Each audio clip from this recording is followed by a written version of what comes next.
retomado em 16 de dezembro de 2016 na sede da Procuradoria Regional da República no Rio de Janeiro, o depoimento do senhor Henrique Serrano de Prado Valadares, relacionado ao anexo 7, termo de colaboração número 7.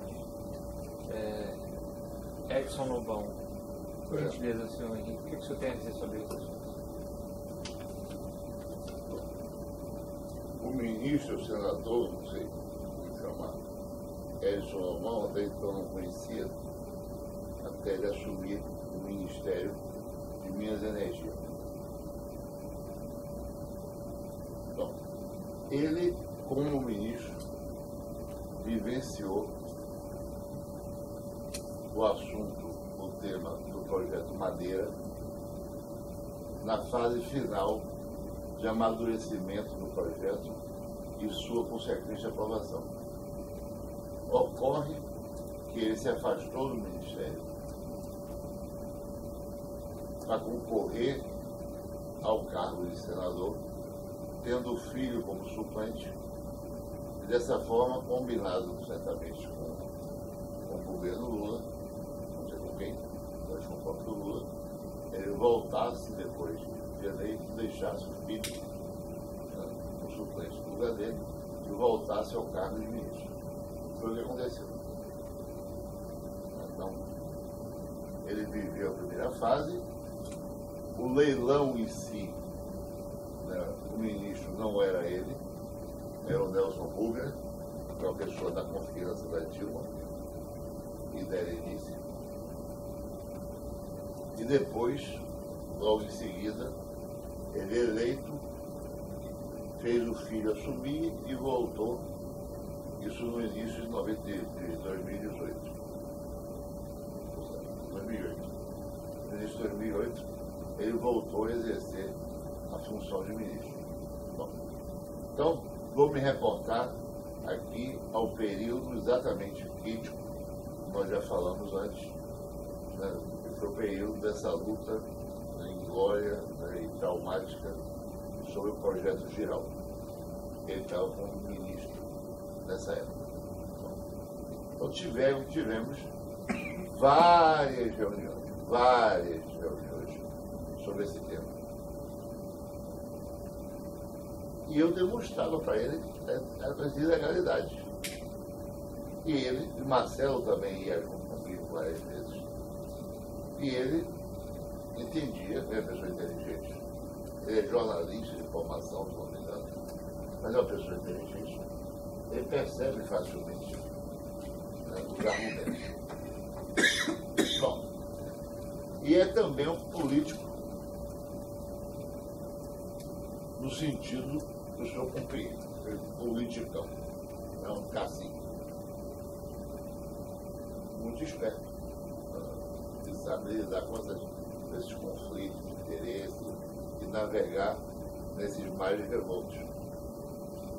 Então, ele, em determinados momentos, diante dos argumentos que comprovavam a ilegalidade,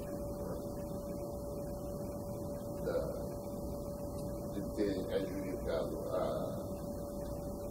a sua projeto geral, ele sinalizava que iria nos ajudar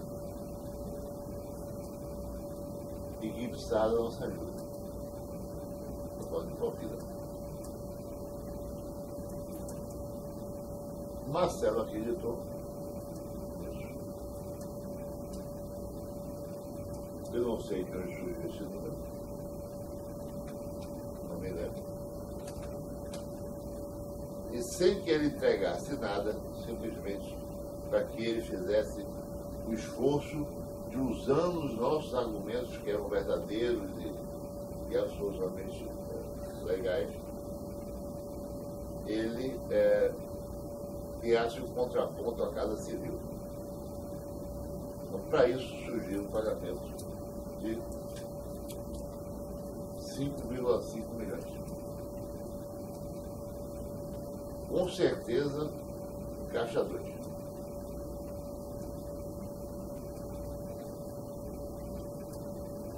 Por que esse assunto foi tratado pelo senhor e não pelo senhor Cláudio Melo, que seria o natural nessa hierarquia não da é empresa? natural. O ministro de Minas e Energia é muito mais, digamos, uma atividade afim com a minha função do que a do Cláudio Melo. O Cláudio Melo é tratar com poder legislativo. Com o poder executivo, cada um dos responsáveis. Aí você vai dizer, o Ministério de Minas e Energia, quem tratava era eu, tá certo, mas meu assunto é pequeno, porque Minas e Energia envolve Petrobras, que é aquilo que todo mundo conhece. Mas eu nunca tratei com ele de Petrobras, nunca pisei na Petrobras, não sei nem quem é. Ninguém daqueles famosos da Petrobras nunca vi. Braskem, eu tenho a ver diretamente com o Ministério. A ETH, que é a empresa agroindustrial da Odebrecht, que também gera energia à base de cana, bagaço de cana, também tem uma agenda com o ministro. Mas quem tratava com ele no dia a dia era eu. E frequentava muito. Por quê? Até porque esse tema, como eu disse, que envolvia até Emílio Odebrecht como uma prioridade, é um tema que fazia com que eu estivesse lá o tempo todo. Cada coisa que acontecia, eu ia em Brasília, aí ele me oferecia é engraçado, às vezes ela está até risada, porque ele tinha umas coisas, né, ele estava na sala, ele chegava para mim e dizia, Henrique, você tem algum assunto que precisa tratar? Eu tenho um assunto que tratar com você, antes que o fiscal chegue. Aí os assuntos não republicanos eram tratados nesse momento. Porque depois entrava o fiscal. O fiscal era um burocrata lá, que não sei quem é o nome, né, que tinha uma caderneta que anotava tudo que era tratado. Mas o que era republicano, aí falava de tudo. Entendeu?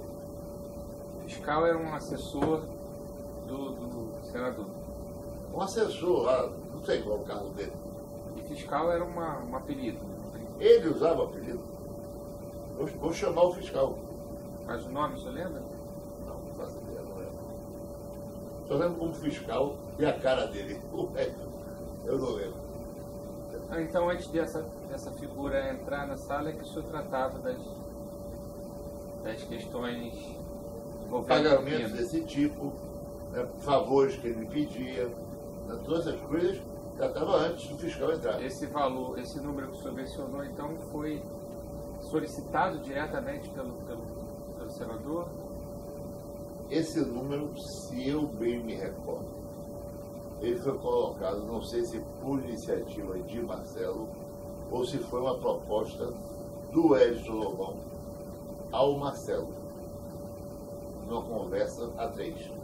Houveram várias conversas desse tipo, que Marcelo me acompanhou no Ministério.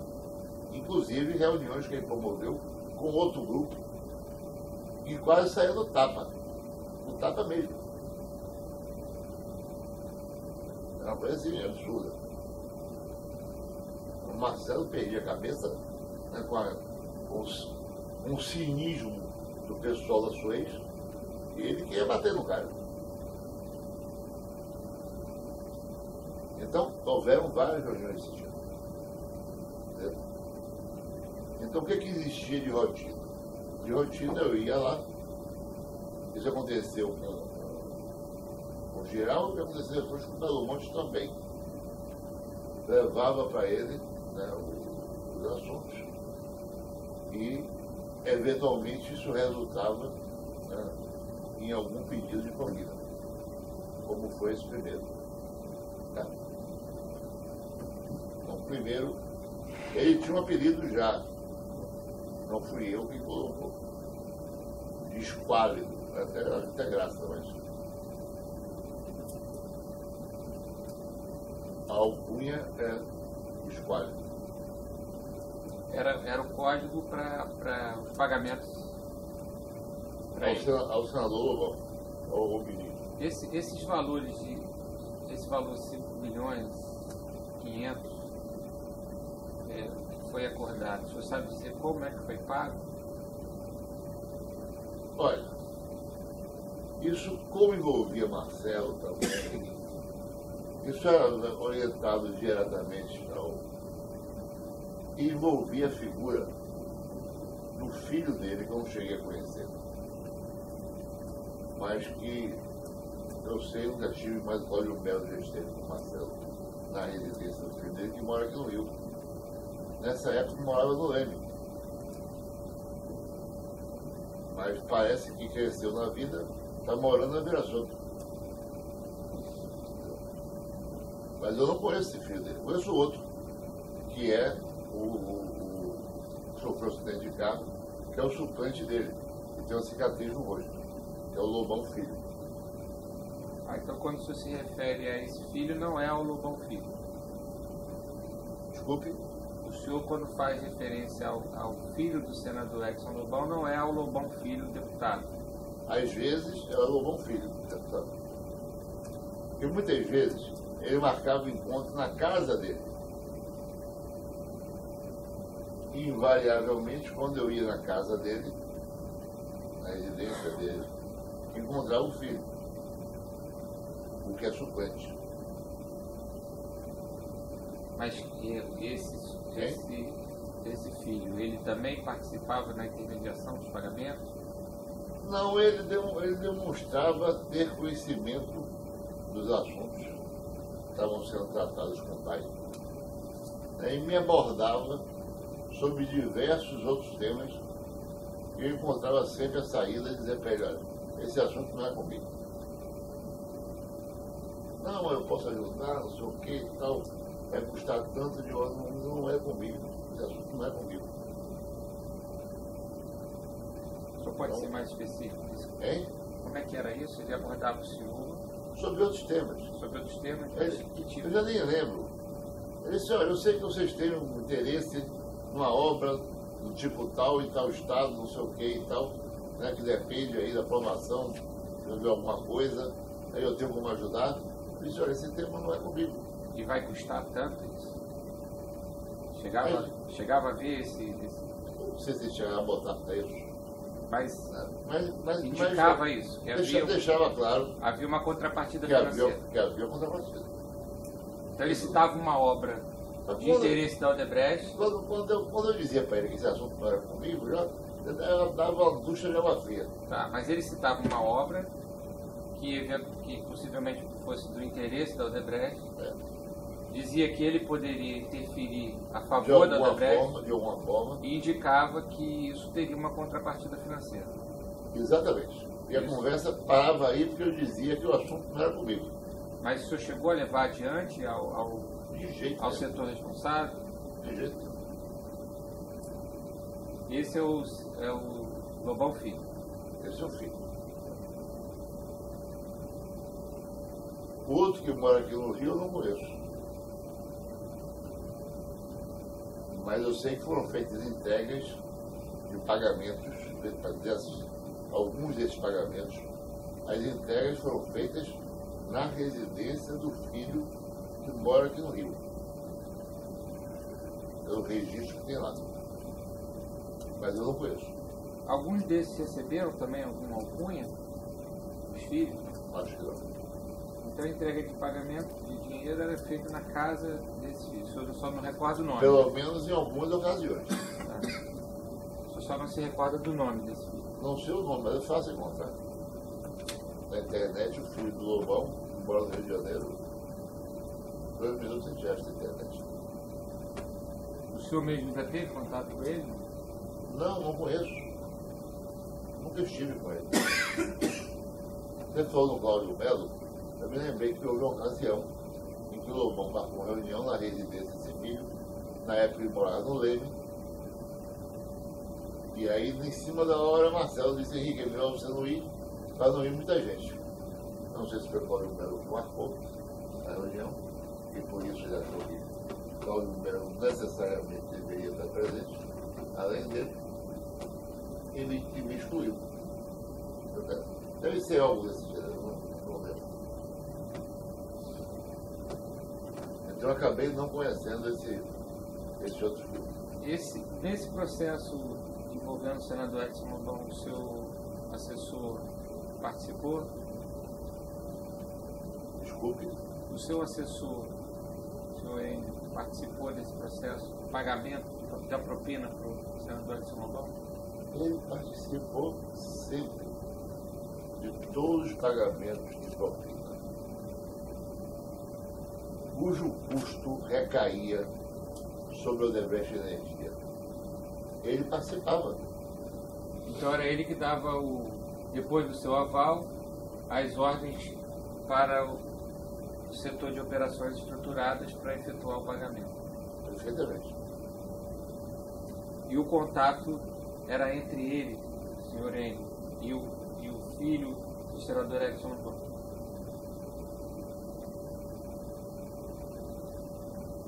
Ou esse pagamento foi feito de uma vez só? Mas ele fez uma pergunta difícil. Eu não me recordo. Não sei se o Enio já esteve alguma vez com o filho do Edson Lobão.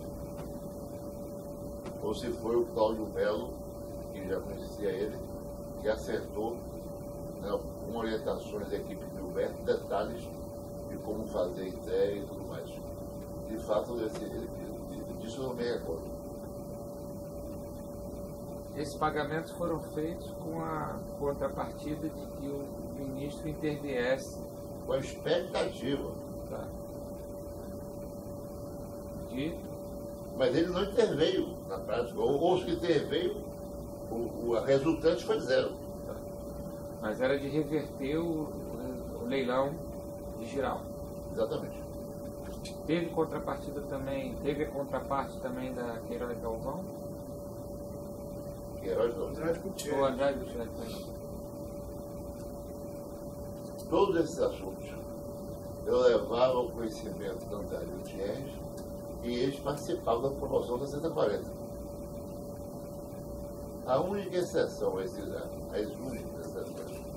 essa regra, eu já expliquei aqui. Uma foi o Arlindo Vinagre, a pedido do próprio, que fez aquele via compensação entre o Otávio. E o outro, que foi o do muçulmano lá, o Yakut, né, que me pediram para não contar porque para que Andrade não tivesse acesso ao cargo. Foram os dois únicos. O resto, eu defendo o interesse do meu acionista até o fim. Eu não vou jamais pagar uma conta que não é minha, é do meu associado. Não vou pagar. Então, como a conta interessava aos dois, eu levava a conta e ele participava. Ou a gente compensava, se você paga uma, eu pago a outra. De alguma forma, essa conta fechava. Na proporção 60-40, entendeu? Esses pagamentos começaram em 2008, é isso? 2008.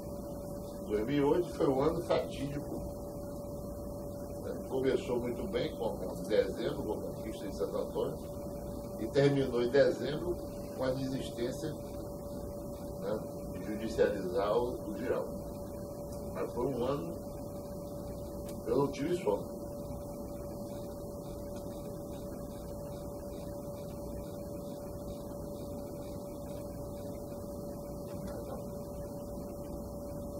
Algo mais? Voltei.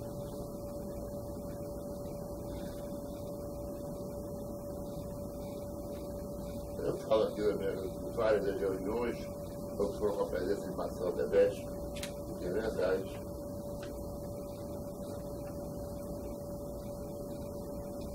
Aí eu falo como eu conheci, né, o ministro Lobão. Eu conheci o ministro Lobão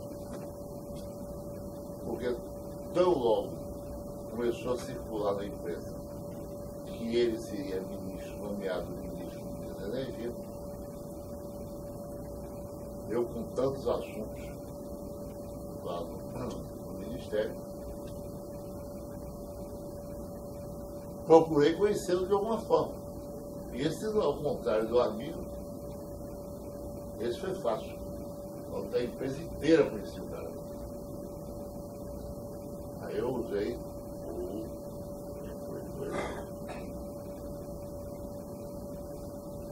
esse daqui. Usei alguém conhecido da empresa para marcar uma reunião com ele. Luiz Almeida. Nem sei se está na empresa aí.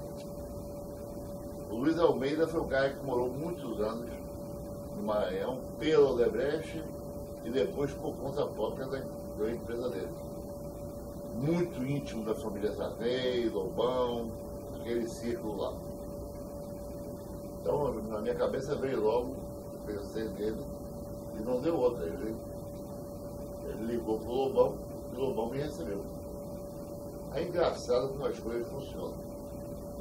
Engraçado não, curioso como as coisas funcionam.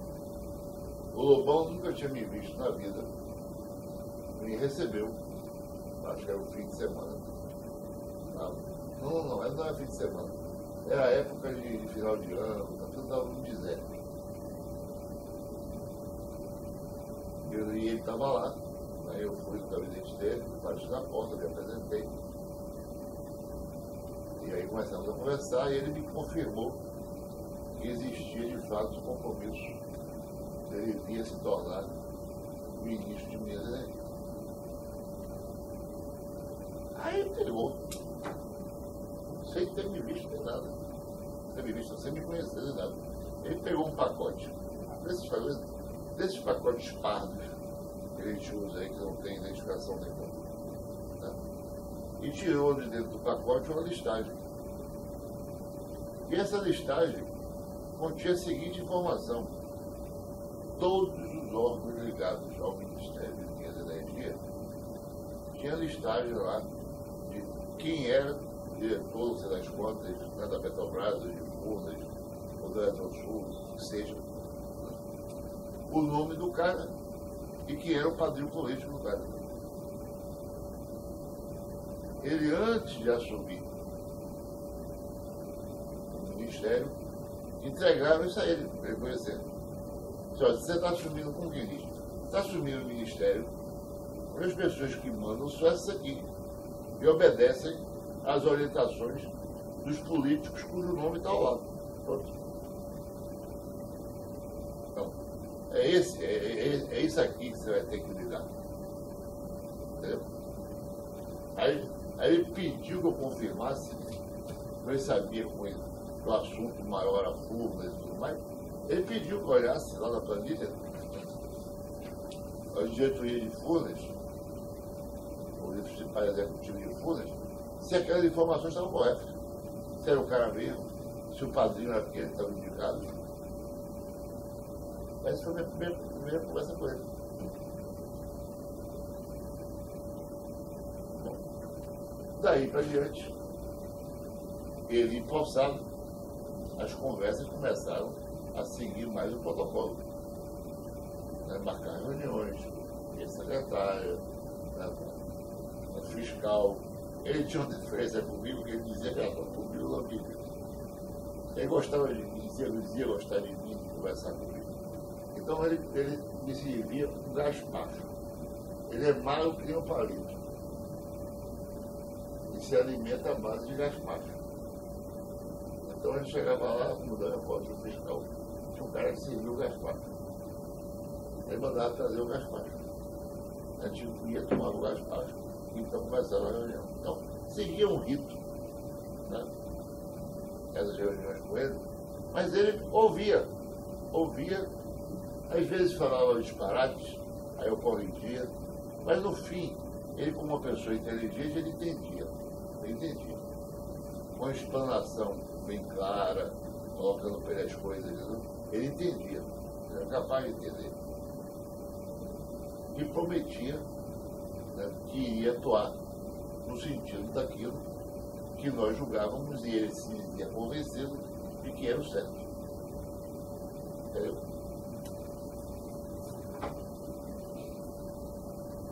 Então, essa foi a minha convivência com o Lobão. Nessa fase, que teve de episódio marcante, foi esse que não está citado na minha descrição, que foi essa reunião que foi um desastre. Porque o Marcelo, irritado, dizia que o outro lado, que eles estavam comunados com a Casa Civil, que tinham feito algum tipo de acordo, certamente tinham, são nós ali. E o Caio dizia que não, o Maurício Bach, presidente da frente, dizia que não, e o Marcelo se irritava. Tem uma hora que o Marcelo chegou para ele e eu disse: Maurício, rapaz, você está sendo patético. Porque o Maurício começou a colocar uma conversa mole e dizia: olha, eu juro pelos meus filhos que eu não fiz. Aí o Marcelo perdia a paciência com de jurar pelo filho. E respondia assim. Ou então o ministro se lembrava a vida inteira, que teve que apartar os dois, porque senão a coisa ia ficar mais complicada mesmo. Entendeu? Mas ele tentava, ver se chegava. Mas a possibilidade de um acordo era zero, não tinha como. É um negócio binário, sim ou não, ou eu ou ele. Entendeu?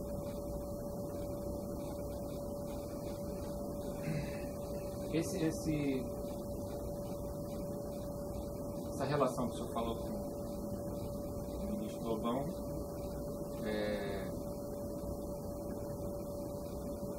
evoluiu depois que vocês tiveram esse acerto de pagamento? Houve algum outro episódio que surgiu a oportunidade de efetuar algum pagamento? Outro episódio seguinte, que é o episódio que eu fiquei assim doido, porque desde que eu entrei nessa porta, eu estou doido para falar desse assunto. Que é o que envolve a usina de Belo Monte? É. Então sobre esse anexo não há mais o que acrescentar. Não. A gente então vai encerrar e aí...